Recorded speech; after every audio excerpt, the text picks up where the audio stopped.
investing planning for women. What do you need to know as you look to meet your investment goals? Arwen Becker, owner of Becker Retirement Group, joins me now. It's great to see you, Arwen. Thanks for being here. We're talking about some of the pitfalls that women make with long-term investing. It's an odd question almost to me, but I guess there are some significant differences. You tell me. Well, there are. You know, I think starting with the fact that women have been most heavily hit by what's gone on in the pandemic. And so that area spins over into finances. And so, you know, there have been a lot of things that I've seen in my 21-year career working with women and being a financial advisor, and just the different pitfalls that women tend to fall into.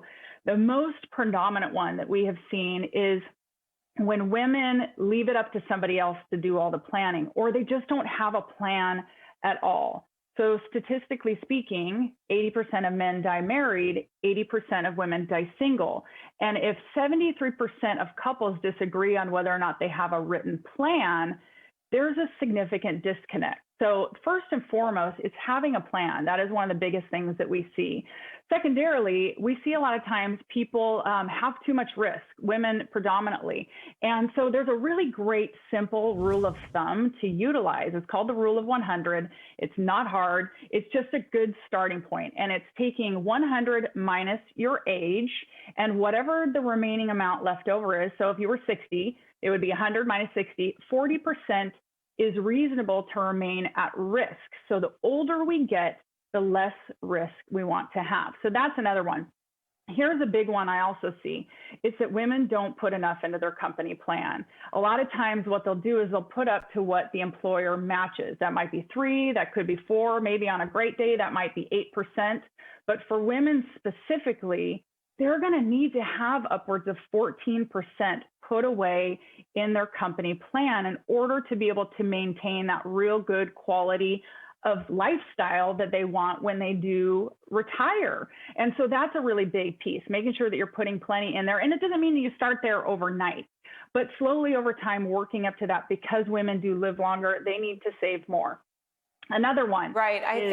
Wait, let me just interrupt you right there, because I think you really are already hitting on some really important points. I mean, there are some pitfalls, and when you're hands off and leave it to somebody else, or you just don't make a plan at all, that could drive things in the wrong direction, right? You need to know how much risk you're willing to take, and as you get older, less risk, right? You want to hold on to that. I also think it's really, really a good point that you're making, that they just don't save enough in the company plan, where you just put a few percent for the matching, when really you should be putting upwards of 10% if you can.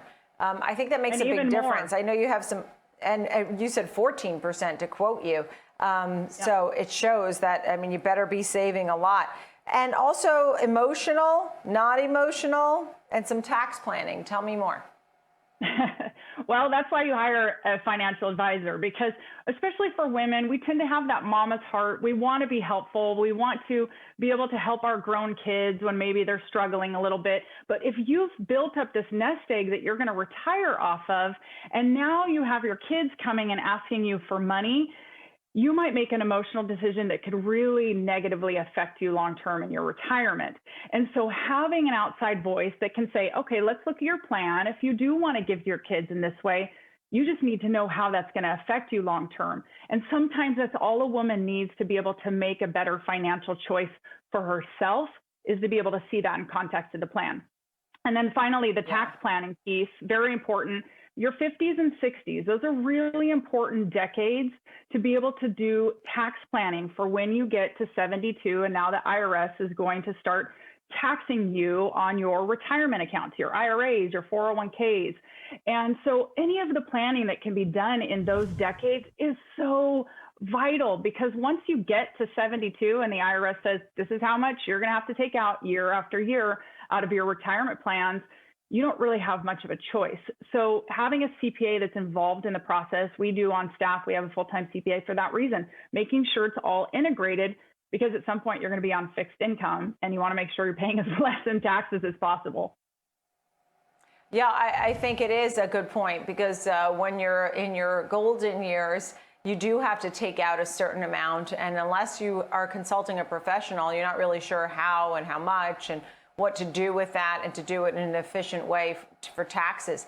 And of course, as you said, for the kids, right? Everybody loves the kids, you know, right? I get what you're saying. Arwen, it's always great to chat with you. Thank you so much. Arwen Becker, owner, Becker Retirement Group. Good conversation. I appreciate it.